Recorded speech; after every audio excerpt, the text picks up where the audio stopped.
But this one will be using the mines. So you need to make sure that when the rocks hit the spot here, the buckets need to be hard and resist, right?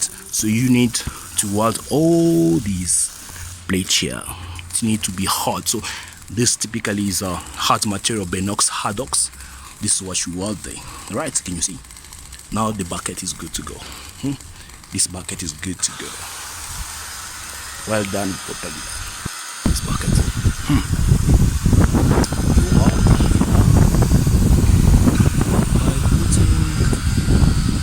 An extra plates. This is Benox. This is Benox. So these buckets need to be hard.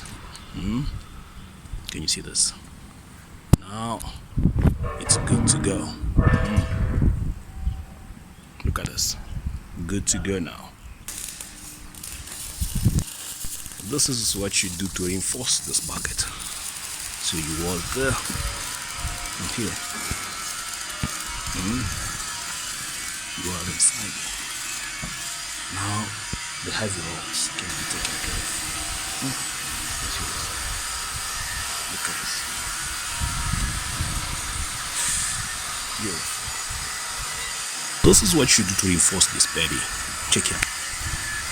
So you are there. Can you see this? There. You are there. This bucket looks beautiful now. Okay. You are there. So all the heavy rocks, can be taken care of. Can you see this?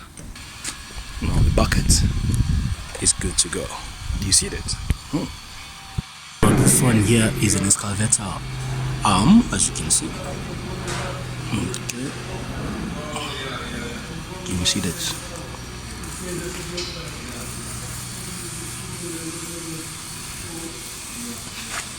After this arm will be ready to be used.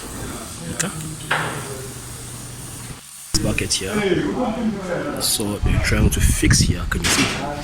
So we have this shaft going through there, okay, with some bearings there. Can you see the bearings? Another bearing there. Okay, we have a few bearings. First one, second one, and third one. There you go. Can you see that? Yeah. This one here is for alignment, as you can see. So you need to make sure that everything is aligned when we're cutting through the bucket here. You see, this bucket is huge. Can you see that? So yeah, to check it. You see how they're fixing this one? Okay. See how they're fixing here? So this one here that you see will also be fixed. You can see this also be fixed the same very way. Alright. Also gonna need to fix here too.